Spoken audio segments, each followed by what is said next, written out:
I was shaking his hand, selling the business, and I sold the whole thing in 6 days because it was so systemized. He could just walk in, take over, and I left New Zealand literally 6 days later. Percent of advertisers get 80% of the rewards.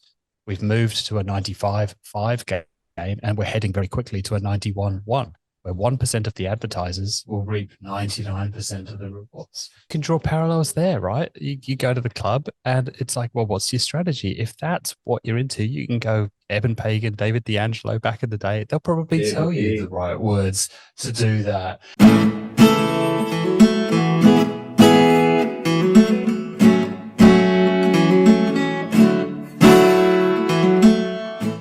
All right, the amazing superstars. We are back with probably the most attractive Google AdWords man in existence. For those of you guys who don't know Mike Rhodes, I think all of our Aussie listeners will know Mike. If you're in the Google AdWords, you know Mike. But for those of you guys who don't, he's the co-author of a book with Perry Marshall. His agency, Web Savvy, is really one of the best on earth, and I think he's probably one of the best strategists of Google Ads. More than anything, I want to give you guys more like strategies that you can actually like take and use and not be hung up on a little bit of like the button moved over here, the button moved over there, but stuff that's pretty timeless that even in 30 days, 60 days, 90 days, 5 years will still be applicable. Anyways, first of all, Mike, thanks so much for being here and doing this. Right, my pleasure. Thank you. Thanks for inviting me on. Good to finally connect with you. I wanted to ask you, we were kind of talking off air for a minute.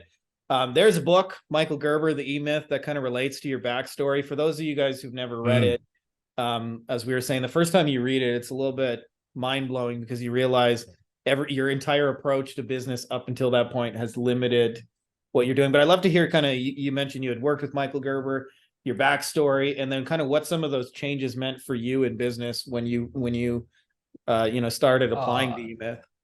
It changed everything for me. So I left the UK, I don't know, 25 odd years ago. And about a year later, I was in New Zealand, in Queenstown, New Zealand, right in the mountains, beautiful part of the world. And I decided I was working in a business that I didn't think was doing everything they could. I tried to go to them with a bunch of ideas. This is more story than you wanted. I'll cut it short. But eventually I basically set up a competitor business. And I was given 2 books by my best mate then. One was the Cash Flow Quadrant. So by Kiyosaki, same guy as Rich Dad. Yep.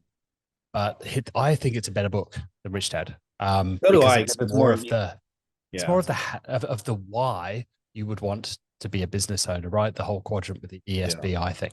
And then the second book was the E-Myth, which was the how.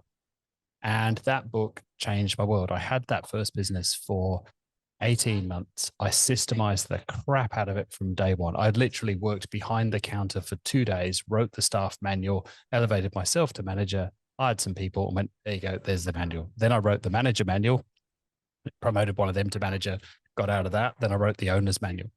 And when I sold it, which was that's another long story, but basically off the back of a conversation with my accountant, I met up with a friend of his. I was so naive. I thought we were just meeting for coffee. Half an hour later, I was shaking his hand, selling the business, and I sold the whole thing in 6 days because it was so systemized. He could just walk in, take over, and I left New Zealand literally 6 days later and moved to Sydney. So that was all basically off the back of reading the book. Then when I got to Sydney, I've discovered there was this thing called an E-Myth coach or an E-Myth consultant. I'm like, where were you 18 months ago? We could have shortcut the whole thing. Right. I went to a Tony Robbins event, Unleash the Power Within, came out of there, hair on fire. I'm like, fuck it, I'm just going to do it. Wrote a letter to Gerber, heard nothing back, like you do. 6 weeks later, I get a call from Gerber's PA. Michael's just walking out of a meeting. He'd really like to talk to you. I'm like, the Michael. He's like, I'm like this tiny little ant, and here's like Michael Gerber, the guy that was responsible for my first business, having a decent exit, and he wants to talk to me. So I have a chat, and he basically says about 4 times a year, we invite a dozen people to California. Would you like to come and train with us? I went, yes, I would. He went, great. It's next Tuesday. This was Friday, and I had a Bucks weekend away up in the mountains north of Sydney, which I went on, and I literally said, I'm going to need to talk to your PA again because I'm going to need a little bit of help with like hotels and shuttles. And I ran up to Sydney, like booked my flight, came back, went on the Bucks weekend, came back, jumped on a flight on the Monday morning, arrived in California. This is a month after 9/11. There's like 14 people on the flight. It was crazy, but I had the funds to do it because of the first thing. And anyway, I ended up training with Gerber and becoming an e-myth coach. And I absolutely sucked at it. Well, you got to know your lane, right? You know, it's really interesting that you mentioned that, because for those of you guys who never read the cash flow quadrant, you know, two of the quadrants there are like S for like small business owner and B for like big business owner. And the difference between the two of those quadrants is, in a big business, you have systems, in the same way that like Ray Kroc isn't running out the door to flip the burgers. And you mentioned that like basically you finally understood that level that you could actually systematize it. And I love the story about like here replacing my job in 2 days and then replacing the manager and going all the way up the chain of command. That's really amazing. And a lot of times too, when people buy companies like that, you know, they're really buying the systems and the processes, which is why franchises are so popular. Yeah, because people want the magic easy button, right? They're just like, they're not really entrepreneurial. They're just like, tell me how to be entrepreneurial, and then I can follow the system. Yeah. And it tells me who to hire when and how to run it. And yeah, all the way down to how to cash up at night. But it's just a business is just a system of systems. Yeah. And for a more up-to-date version of that, I would highly recommend a book called Systemology by Dave Jennings. That's really, really good. E-Myth's getting a little bit dated now. The strategy, the fundamental ideas are still really, really strong. But if you're, I don't know, if you're 21 and you read that today, you're probably like, who is this guy? Like, this is really old. And but yeah, it's worth a read. It was the small business Bible back then, and still worth a read. Yeah, I think they're pretty timeless principles as well, especially if you, the technology and tools have changed. Wanted to switch gears a little bit, Mike, because one of the things that you talked about that I think every good Google Ads person does, but especially like those who have like really like kind of, I know you're a top 1% kind of agency in the world, is the idea of like walking in the door and finding those quick wins, and not like, you know, going after the hardest, most difficult things, but, you know, the low hanging fruit. I'd love to hear your thoughts on some of the things that our folks can do when they've started, they've got into these ad accounts, and that, you know, I think a lot of our people are managing their own ad accounts, things they can do to find some quick, easy, low hanging fruit and ways they can get some wins out of what's already kind of going on there. Well, I'll tell you what, I'll give you a couple of links after this that you can share with your members. So years and years ago, I basically systemized my brain as for a Google Ads audit. Like, what are all of those questions essentially that I'm asking of the data to find those quick wins?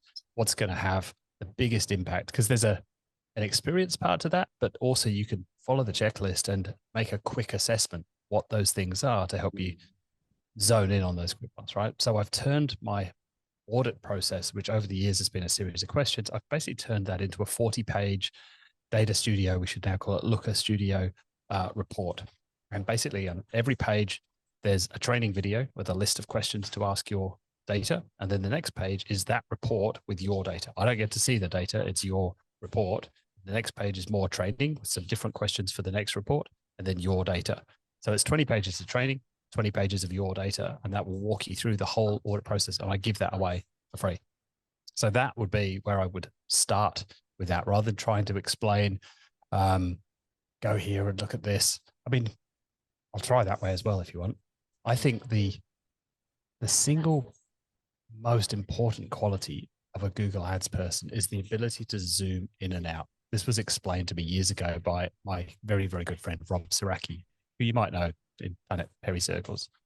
Yeah. Genius of a guy and a wonderful, wonderful human being. And he said, it's like when you're playing a computer game. You know, if you've ever played one of those like civilization games, I used to play a lot of Red Alert as a kid. That ability to sort of like zoom out, see the whole game board, and then like zoom in over here and plant some more crops or whatever to feed your people, then zoom out, and then zoom over there and fight that battle.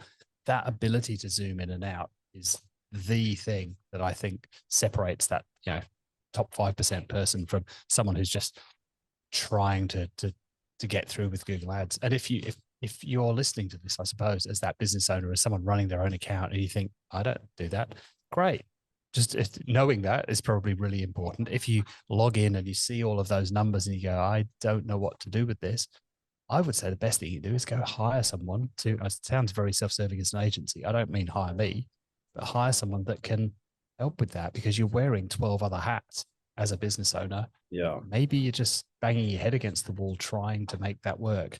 And I think, 5-10 years ago, you could get away with that because it was a much easier game then. The interface was much less overwhelming.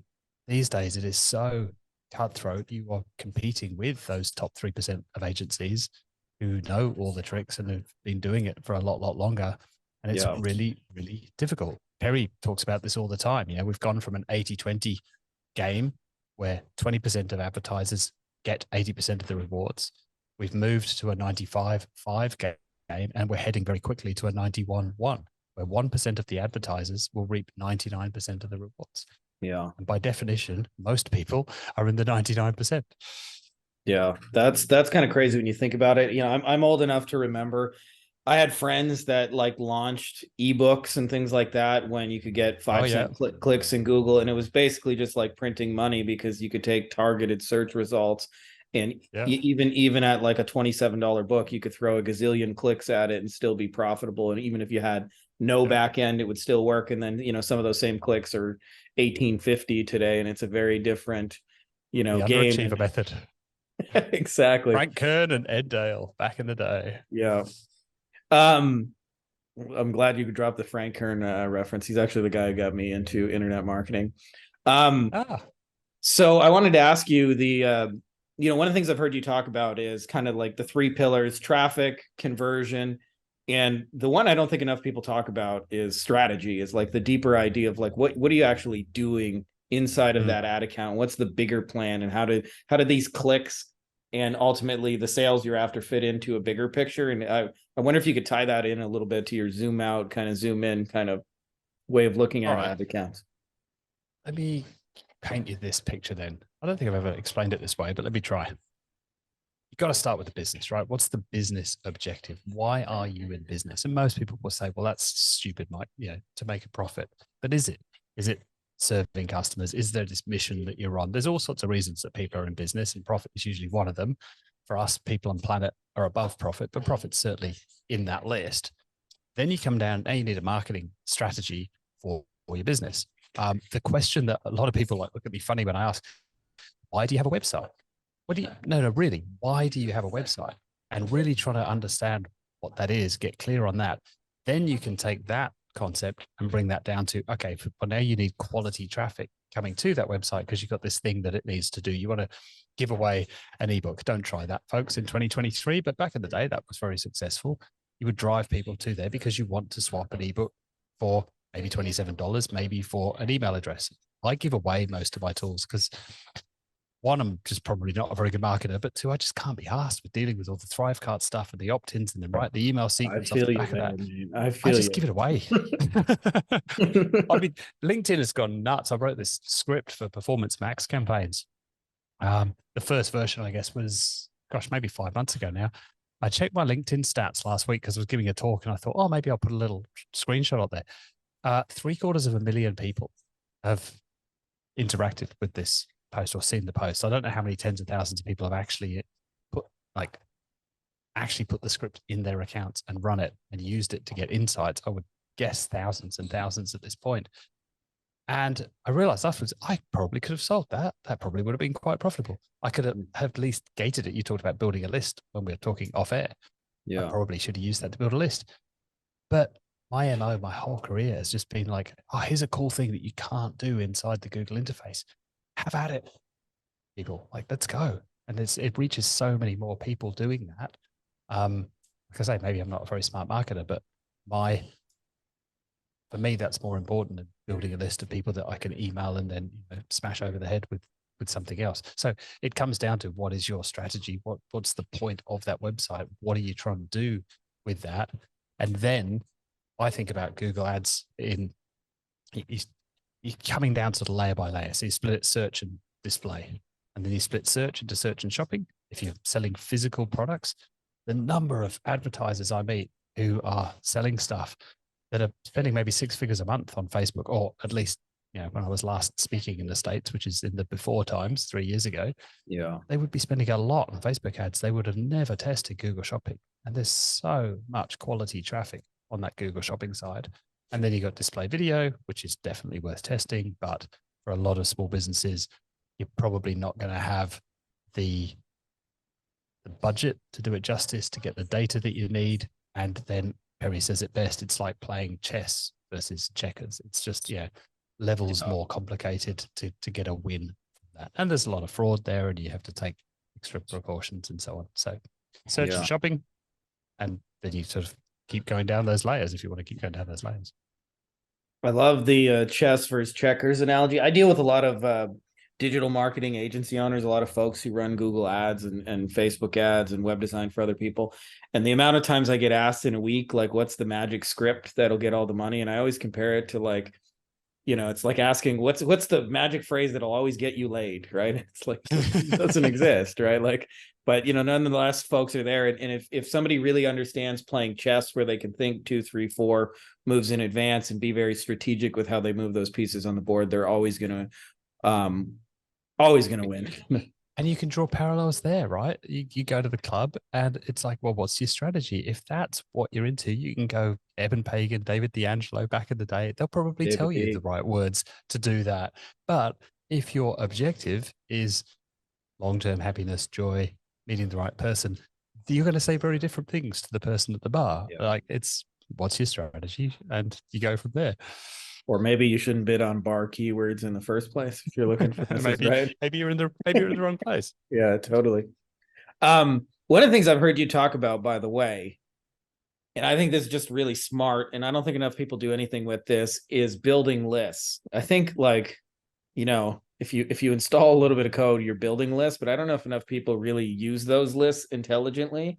And I'd love to kind of just hear your thoughts on how you think about lists and what are some of the, your kind of go-to strategies you like to use with them. I'll come at it from the other way, if I may, and the importance of a list in a tool like Google Ads these days, as we head into, we're already there, this world of privacy, this world where third-party cookies probably won't exist in the near future, model data, GDPR, CCPA, all of that stuff, which all to say is saying that the machines can't target in that super granular way that they used to be able to target. And bringing in any kind of first-party data to that fight is generally going to be a huge win. And if you've got this list of, like, here are the 50,000 people that have downloaded my ebook in the last year, here are the 10,000 people that have bought from me, as a starting point for the machine, hey, go find more people like this, and loading that list into Google Ads with the stupidly named customer match list, email list, then that gives the machine a great starting point. Now, but again, you've got to think about, well, okay, how do we build the list and what's the sort of quality? Because if you were doing that with some clickbait style offer that brought in lots of people, got them to put their email address in, but none of those people ever bought from you. Yeah, you've got 100,000 emails, but 4 of them ended up buying your thing because you were trying to trick people or you scamming them. Then it isn't going to be any bloody use, right? So it needs to be aligned. It needs to be useful. It needs to be, that list needs to be, I guess, on that. It needs to be correlated with the sale. Yeah. Terms. I always say there's a hidden metric in all of that, is, like, are the right people coming through the other side of the ads? And it's not so easy to measure because people look at, like, here's my click-through rate and here's my ROAS and all these kind of, like, little metrics along the way. And especially if you have, like, a high ticket product or service where it's less about, like, pure quantity and more about, like, finding the right fit. A lot of times what you do is you can hit those kind of surface level metrics, and all they translate to are refunds and things like that on the back end. And I don't see very many marketers posting their refund rates on, like, as a screenshot of, like, look at my refund rate, Yeah. And they'll talk about that behind closed doors sometimes, and you'd be amazed what some of them think is not even acceptable, but kind of like almost good business practice. That whole, like, well, if your refund rate isn't high, that means you're not pushing the limit hard enough. Like, no, you're pissing a lot of people off. I don't think that's the right way to go about doing business. I was just going to say with that, There's a thought on the top of my head there, and I think I'm losing it. I'm almost getting it back, but I think it's gone. There were two. One was going to be about traffic. Like a lot of people say they want traffic, lead scoring. You don't want traffic. You want quality traffic. I think where a lot of people go wrong, well, firstly, a lot of people go wrong because they don't have good conversion tracking, full stop. So getting that set up properly is massively important. I'll come back to that if I remember. But to your point, a lot of people then use the wrong metrics to track. And the conversation we've been having for quite a while now with a lot of people is, do you want to use the platform data for reporting? And I say reporting in air quotes because how much do you actually believe platform data these days? You know, Google is going to be greedy in terms of what it says it's responsible for. Just look at the difference between your last click data in Google Analytics versus what the Google ad platform says, and Facebook's its own whole basket case. Yeah. Do you want to use that platform data for reporting, or do you want to use it as a signal to optimize the machine? Because if you're doing the latter, then you're actually going to draw the most decent quality traffic you can out of the machine, and you figure out how to do reporting on ROI, ROAS, whatever is important to you, profitability should be.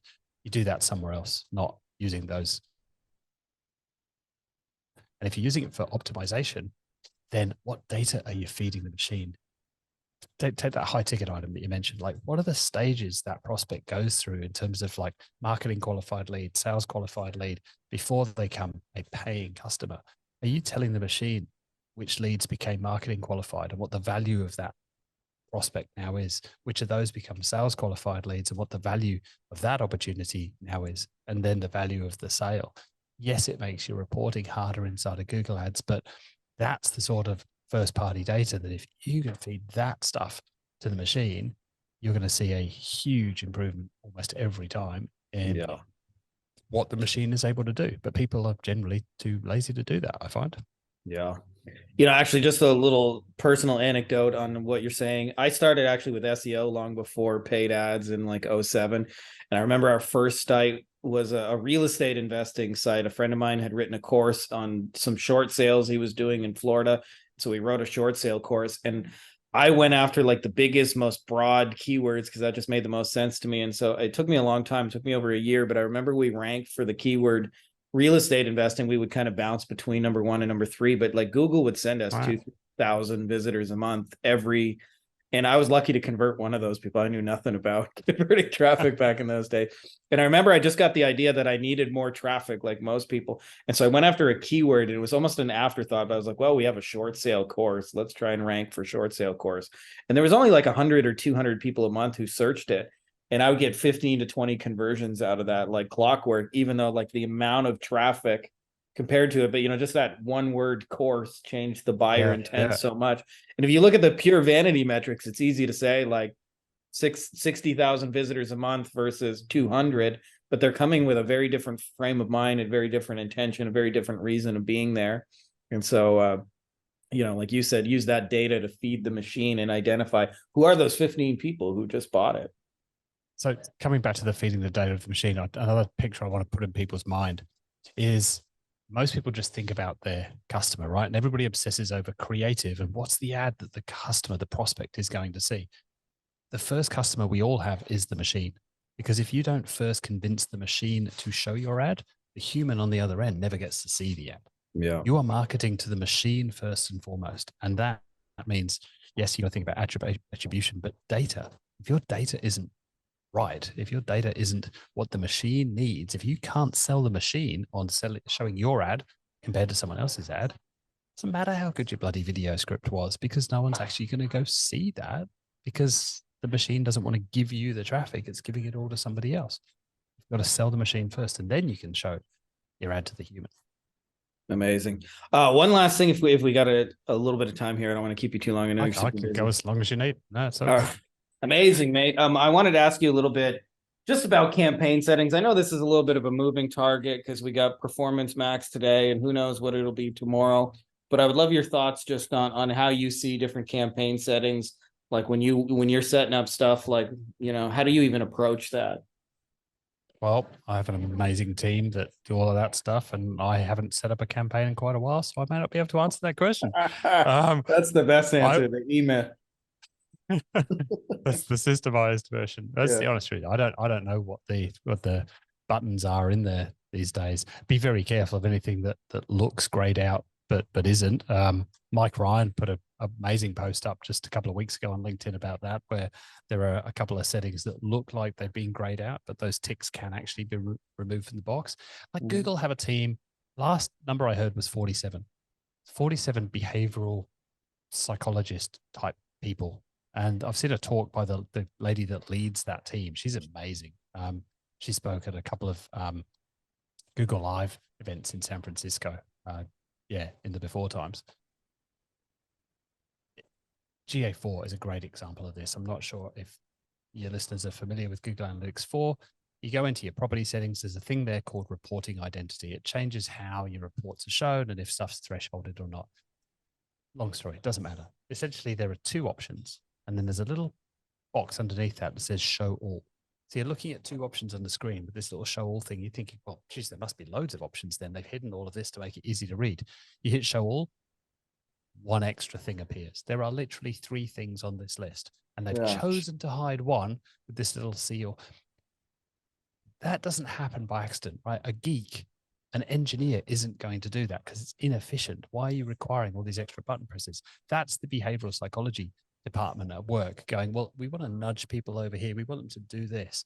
And that's the bit that shits me, is just how much they use that stuff on us, the practitioners who are just trying to get a good result out of the machine. I just find things like that just so silly and so frustrating, like having a grayed out tick box. It can be unticked, but you're making it visually look like it can't. That's just, you know, we're a long, long way from don't be evil, aren't we, at this stage? So no, but actually, we just had a talk with Qasim Aslam, who you may know, who is saying that Facebook's kind of already gone that direction where they've basically taken away all the targeting settings, and that it's just going to be AI, and you just have to feed it to the machine, and Google's you're just basically gonna give it your credit card, and it's gonna be as close to. I've been saying that for 15 years. That's what they're heading towards. Credit card in one end and maybe the feed out of Xero on the other end, and just leave it to us. We'll do everything in the middle. Yeah. And I think we're further away than that than Google would like. And there's very few of us are actually going to embrace that when it comes, but they're going to keep heading there, chipping away bit by bit, changing bits of the UI, simplifying it, dumbing it down, not removing control, because none of us really crave control. None of us want to go back to fiddling with bids 3 days a week, like in the old days, but we do miss the ability to have insights. We miss the data because we can use those insights in other parts of our business, in our other marketing, elsewhere in the business as a whole. Like, we need the data in order to have insights. And I think the way engineering look at that is, well, if you can't take action, what's the point in having the data? You can't do anything in these like automated campaigns like PMAX, but you can. There are things that you can do. There are things that you can change. We would love to be able to change it and then see what happens. That's why I wrote the script, PMAX stuff. But yes, that's where Google wanted to get to, right? Give us a credit card, get out of the way, silly little human, leave it to us. Yeah. Speaking of, by the way, since you said you're a bad marketer earlier, I always find that funny because I really find the best people at this like break the alleged rules that all the internet marketers say you have to do, and generally just have an abundance mindset and want to see other people win. And when they give away stuff, like we've all find it finds a way back to you in other forms. And so I love that you're just taking your best stuff and just giving it away. I know you could like gate it. I know you could make it a $29.99 a month recurring, whatever, but especially like I understand the hatred of the tech. I really do. Like we run a Facebook ads agency, and for a large part of that, like I don't touch any Facebook ads. I don't push any buttons. I understand the strategy behind it, but I just I'm with you. Like I don't want to touch any of those settings at all. Yeah, well, that's what you have a team for, right? So, and they're brilliant. They know it better than I do in many cases, and certainly much more up to date with it than I am. If it's cool with you, I'd like to kind of talk last bit here just about like Web Savvy and who you guys help, how that works. Like for those of you guys who don't know, Mike has one of the coolest Google Ads agencies on earth. I'm sure he's up to a lot of other stuff too, because most of us serial entrepreneurs are. But I'd love to hear a little bit about the agency, who's like the kind of a good fit for it, and really anything else you want to add. Yeah, sure. So there's two main businesses. There's Web Savvy, which is the done for you side, and we focus really on paid acquisition. So we've stuck to our knitting. We've never gone off and done SEO like you said before. Excuse me. We've never built apps or websites. It's paid acquisition. The bulk of that is Google, but we do some Facebook and Pinterest and TikTok stuff these days as well. Who's a good fit? Someone already spending on Google Ads, someone that already knows that Google Ads can work well for them, or Facebook ads. Typically sort of already spending 10 grand a month and up. Our sweet spots for sort of like 10 to 200 grand a month. We have some clients that spend more than that, but then ultimately you're probably going to get to the point, if you're spending $1 million a month, you're going to sort of start heading towards the point where you want that capability in-house and you're building your in-house team. And it's very, very important to the business at that point. You don't generally want an agency. We'll then consult to those businesses. We'll train up their team internally. I'm doing a lot of GA4 training at the moment for internal teams. Generally e-com, but we do have a stack of lead gen clients as well, but we're sort of 75% e-com, I would say. The other business is agencysavvy.com. So websavvy.com.au, because we're down here in Australia. Agencysavvy.com is where we teach other agencies to do what we do. So lots of Google Ads courses. Basically, the first time I did the book with Perry, I'm like, just created all this content that's going to be out of date. It was literally out of date before we went to print, or a couple of chapters were. Isn't that wild?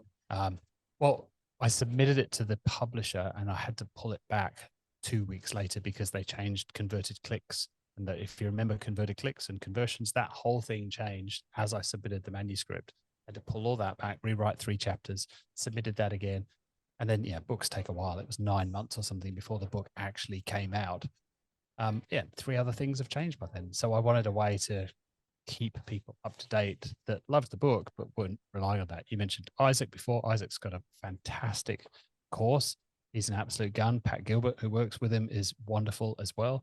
There's a few of us out there doing training. I've just always loved teaching. I've discovered along the journey that I'm teaching. I'm quite good at taking complex shit and simplifying it, make it easy to understand. So that's a gift. That's what I love to do. I've Love taught it. I was on stage at Traffic and Conversion back in 2018, teaching AI and machine learning in 2018 before it was cool to do that, back when GPT-2 was out. And now everybody's like, oh, we're an AI expert because we played with ChatGPT for 3 minutes, but that's a whole nother story. We won't go there. So who's a good fit for that? Anyone that works for an agency, anyone that's in-house, agency owners. If you're interested in learning more, yes, we've got some AI stuff in the works, and some existing courses, lots and lots of GA4 stuff at the moment, bit of Shopify stuff, some email stuff, analytics, all that fun stuff. So I love it. You guys are helping folks stay on top of it. That's probably the number one thing I hear from our community again and again is like Google Ads is a moving target. They're like, I went to go click the button that the course told me, and the button is not there. And there's like different settings. And what do I do? And for a lot of folks, it's overwhelming. I really liked actually when Perry and I were talking about that it's like there's an 80-20 to it. So it's like, even though every button seems like it's going to like make or break your campaign, and they all do to a certain extent swing doors, but there's ones that like have a much greater impact on how you're going to do overall than others. And it's best to focus on the things that really move the needle. Yes. I guess I do have one last question before we go, and then I'll make sure to put those, yes, those Steve links Jobs. there. One more thing. I would love to hear just your thoughts on how you see the future of AI, since you're kind of like, on the forefront of this. I know like none of us really truly know, but as somebody who's got a pulse to where it's all kind of headed, like, just whatever thoughts you feel like sharing on that. I worry that at the moment it's overhyped. It's been bubbling away and building and building and building since 2012, 2013 was a bit of a tipping point. And then AlphaGo 2016, that was another sort of big inflection point. ChatGPT obviously was the thing that made everybody realize that this is such a huge thing. And if you've played with some of the image stuff, I wasn't massively blown away by DALL-E early on, but Midjourney version 5 is like so crazy. So yes, it changes everything, but at the same time, there's a lot of stuff that won't change, right? I've been saying for years and years that it won't replace entire jobs, but it will replace many of the tasks that we do. I might be wrong in hindsight with that one. There are going to be some people whose whole job is replaced, but you still got to like stitch all these bits together for now. I think it's probably overhyped at the moment. Like I say, it's been sort of building. I wonder that we're just sort of at this massive ramp up in the hype curve, and maybe it comes not crashing all the way down, but down a little bit from where we are. I mean, the last 2 weeks alone have been insane. 2 weeks ago, it was just a crazy week with a huge announcement or two every day, and we all took a breath at the end of that week. And then the same thing happened last week, and it was just, is this going to slow down? Like, there's a lot of people in this game that were in crypto for a bit, and everybody thought crypto was fast. This is way faster, and it has some like it rhymes a bit with that, but that really was the sort of the massive hype curve. Like I say, this has been building steadily. It's wider known. It's not the same as Web3. Maybe this is the real version of Web3 that we're sort of about to see next. Yeah. I see a lot of people scared of it, which I think is understandable, but at the same time, get over yourself and start playing with this, start experimenting, start understanding what it can do. It is overwhelming for a lot of people with that because it is moving so fast. But if you miss this wave, and this is what I said on stage in 2018, but if you miss this wave, it's going to be so hard to catch up. And then you're just going to feel like a dinosaur and so far behind. It gets much harder. So I would say you must play with it. You must experiment with it, whether it's how good it is at writing a brief for a marketing campaign or writing the email or rewriting something. Like, play with it, play with the image side of stuff. I talked to a couple of graphic designers recently, and all they wanted to do was bitch and whinge about how it was using copyrighted materials. I'm like, that's beside the point. Like, a version of this is going to change the game. If you as a graphic designer are not using tools like this by the end of the year, you're gone. And it's not this or that. It's how do you as the human play with these things? How do you use it to augment your skills? How do you, it's like literally, and I say playing with it on purpose because it's the back and forth of iterating and, oh shit, oh well, in that case, what about this? I wrote on Friday 4,500 words. Like, that's an entire sales page, a course outline, 5 Facebook hooks, like the entire Facebook ad, a 30-second video script, a 2-minute video script, the questions for the application process for the course, like the whole shooting match in half an hour. Yeah, it's wild. It is going to change things. And of course, Google have some of the best tech on the planet. They've got more to lose than Microsoft at this point because that's their whole game. For Microsoft, it's an incremental win, and they can go get a chunk of market share back from Google. So they are being pretty aggressive with it. They're going to put it in everything: PowerPoint, Word, Excel, Power BI, all the toys. Google are going to have to. They are definitely losing at the moment. They're slower. I mean, they probably think, well, but it's already in Google Docs. It's already in Gmail. Like, it finishes your sentence. But soon it's going to finish your paragraph. Soon it's going to finish your entire document. The bit I'm excited for is when we get it inside of spreadsheets and when it can analyze, all of that data the way that we might, because it isn't there. The transformer architecture doesn't work as well with numbers yet. There's a few sort of tools, and Google have tried this. You've seen how crap the insights are in Google Ads or in GA4. It's like, oh, this keyword spent 76 cents more than last month, or it's not useful yet. It's amazing with words. It's amazing with images. Soon we'll have text to video. So imagine asking for or typing, but soon we'll be able to speak this. I need 6 YouTube videos and make one about this and one about that. Give me 3 versions of this one. Give me 2 different beginnings for that. Oh, great. Yep, you've done all those. Can you give me a TikTok version of number 2, number 5, number 7, please? Cool. Give me a Reels version. But like, we're not very far away from that. So it's back to like, let's bring it full circle. It's back to where you started. It's back to the strategy of this, of what do you want to achieve? What's important to the business? And which of this plethora of Lego pieces do we want to use to build the things that we need in our own businesses? Yeah, love that analogy. The Lego building, especially too, because I think you and I are old enough to remember. Like, I remember like the first landing page I ever built. Like, it was a real pain in the ass to build a landing page. Like, it was it was not like a straightforward thing. Now I can create a landing page in 30 seconds. It looks beautiful. It converts. I click 2 buttons and there's 18 different softwares that do it, but it's not like the landing page design business has gone away. It's just gotten faster and more efficient and things like that. So I'm with you that I don't think it's anything to be scared of. Mike, I just want to be super respectful of your time. I think we'll call it here, and I want to say, Thanks so much for connecting and doing this, because this is you know, I think I probably first read your book maybe like 10 years ago. So this is kind of cool for me to sit down and talk with you. Awesome. My pleasure, Frankie. It's getting dark where you are. Where are you? You're in Canada, right? I'm actually in Mexico, so we moved to Mexico. Oh. You know, Oh, right. in the, as you mentioned, the last 3 years, the travel madness. I just we were living in Europe, and I couldn't handle all the crazy COVID rules, so I moved to Mexico where I had less of them. Nice. All right. All right, mate. I'll make sure to put some links for you guys below to Mike's agency, as well as the updated stuff. I know a lot of you guys have been asking for that. Like, where can I find updated stuff on Google Ads? We'll make sure you guys have access to that and can get in on that. So take care. Holding off on re-recording my latest Google course, because waiting for that new interface to fully roll out, and then I'll redo that one. That'll be live in probably 2-3 months, I'd say. Amazing. So you guys will have up-to-date stuff. All right, guys, take care. All right. Thanks, Frankie. Good to see you. Hey, guys, if you like this video, you'll probably also like our free Facebook group, Beyond Agency Profits, Agency Lifestyle Design. You can get free copies of the book inside here. I look ridiculous.